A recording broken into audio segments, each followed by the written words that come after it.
How difficult is that, bro? Doing multiple shows in one night? The most I'll ever do is 2 in a night. Yeah. I got offered to do 3 one time, and I just said, no, that's too much. Because it is kind of difficult, but I got used to it. Especially, like, I do a lot of crowd work, too, crowd interaction. Yes. So sometimes a late show, I'm, like, talking to something, and something may come up in the crowd that I remember from the first show. And I sometimes I think, oh, is that the first show that this person was junior in the first show or second show, you know? So that kind of messes up my mind. But I learned that after the first show, I just gotta like wipe slate everything clean in the green room and then just go back for the second show. Oh, you good? That's good. It's kind of interesting because like I feel the same way about podcast. Yeah. I think one time we tried to do 3 and like for me, it's so much thinking and engagement. It's too much. Yeah. It's too much to think. What's one of the most challenging aspects of standing on stage and your job is to make people laugh? The most challenging about it? At first, it was just getting judged, you know, because I was really nervous before. I would get more nervous when people who know me come to the shows, you know, and I think that's a common thing for younger comics. Like, oh, my auntie's in the crowd, you know, she never seen me do this before or act like this.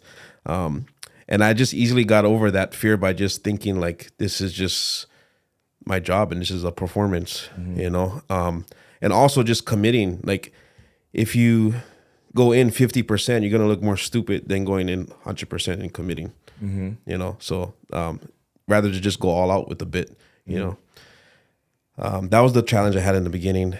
I guess another challenge now that I have is just living up to the expectation of being funny constantly, coming up with new material, staying current with current events and try to have your own twist on that. Yeah, there's a lot of things that goes into to perfecting your craft. I can imagine you going through 22 cities and having to research each city and what's special or funny about that place. That's hard too. Yeah. So I like to relate to the audience immediately. You know, the good thing that I like to look at is have them accept you first. Like a big thing that we do, us Hawaii people, when mainland comics come here, we hope they do Hawaii jokes. Yeah. That's why Joe Coy is so big in Hawaii. Andrew Schultz, huh? Yeah. They all have Hawaii jokes at the start of the show to bring you in and they're okay, he's one of us. We got him now. Yeah. And that's the best. Like I hate when, like, not hating on Kevin Hart, but when Kevin Hart came here, he had no Hawaii jokes. He just went right on to his whole material. So that's what I try to where I learn from those guys. Those guys I look up to, Andrew Schultz, Joe Coy. They do local city jokes. So it is a goal for me. That's why when I tour, I like to go whatever city I'm at. I like to show up a day before and just, you know, adventure. Walk the city, talk to the people. Yeah, find out things. And I try to, the goal is to come up with a new 10 minutes about the city before I go right into my material. Right on. So has anyone ever told you that you're not funny? Oh, yeah. I mean, I see some comments and stuff. And I mean, you're always going to have haters and all that. And I don't think anything of it. I mean, it's fine. It's a part of the spotlight. Yeah, right? it's part. Yeah. And it's people's opinions. I don't care. I just want to do what I think is funny. And that's what I learned too, is that instead of pleasing everybody, just do what Tumua thinks is funny. Because they want to see my style, you know. And I try to touch on this a lot with like, people always ask me, oh, how is it like going to the mainland and you got to adapt to their humor, you know? No, I rather stay true to myself and unique to myself, because there's only one Tumua, and there's only, and we come from Hawaii, you know? And the goal is to just bring Hawaii comedy to the world and let them see what we think is funny. Yeah. That's a good message to anybody that's creating. Right? Yeah, for art, music, be fashion, original. Be original and be true to yourself. Yeah. Right? And then your fans will find you. Yeah, exactly. Yeah. Awesome. So, you know, your skits, to me, honestly, like, I would have to say that is one of your strongest points. What goes on in your mind when you construct these skits? Shoot. Well, first I think of the idea and I just write it in my phone. Okay. And that's the first process of it. And a lot of talking it out with Rachel or with my family and my friends or my videographer. Oh, what do you think if we did this or that? And then I try to figure out the location when we're gonna do it. How are we gonna do it? Are we just gonna just rush it and film it? And if we get kicked out, we get kicked out. Yeah. And then costume. Yeah, costume. You got to figure out how to get the uniform and all that. So a lot of it is like just in my head thinking of it, and I write down some bullet points where I think will be funny, and then we just film it, and I just riff, and then we take out the best funny parts, and we use that. Nice. And you said you do a lot of your own editing. Yeah. So my videographer Yoda, shout out to him, or Shoot and Show You is his Instagram name. Yeah, he helped me out a lot. He films all my shows. Every single show we have 3 different angles, and he roams around with the camera, and we try to just film everything. Even the skits he films too.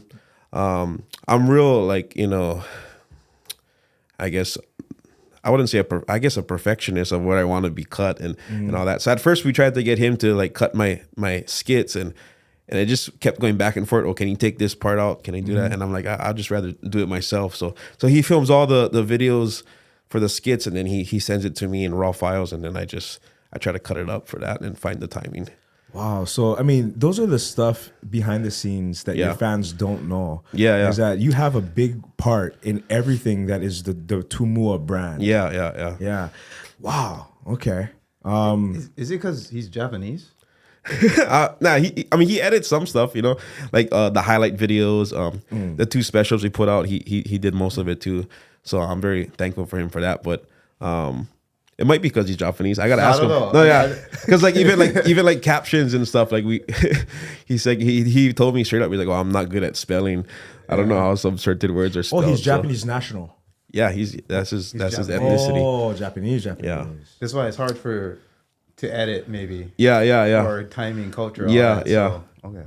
Well, you know, the cultural differences are important when it comes to comedy, because there's not only just the language, right? The words that we use here in Hawaii, but there's also comic timing. Yeah. Right. And I think that you really understand that, and you have your own unique timing. I think that when you need to be in control of your own stuff before you can delegate. Well, that I enjoy editing too. You know, Okay. I've before I had a videographer and before I got, you know, been doing all these shows and getting all these followers and stuff, I would do everything myself. Yeah, I edit in Premiere and I used to just film everything on my iPhone. Yep. I got a couple cameras at home too, but it's just easier having a videographer, and they just film it, and then he just sends me the files right there, and I try to chop it up quick. Right on. So, you know, you grew up in Hawaii with Samoan heritage. How did the Hawaiian and Samoan distinct cultural influences shape your early life and your sense of humor?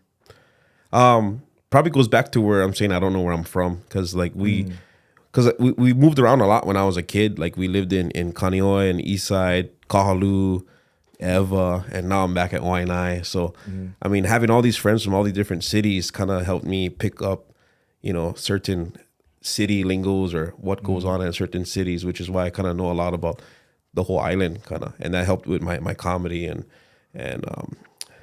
one of my first viral videos was talking about the different high schools and what it means to go there. So I knew a lot about, you know, people at Kahuku, St. Louis, Punahou, Kapolei, you know, Campbell. So I think it all helped. It all, looking back at it now, it helped that I moved all these different places and got you know, intel of all different.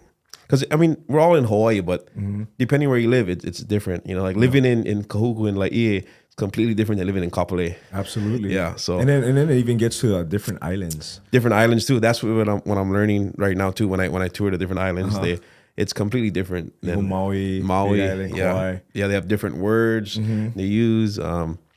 They like different foods. You know, so they have different sense of humor a little bit. Yeah. You know, so it's fun to find, you know, their humor and try to bring it on stage. Yeah.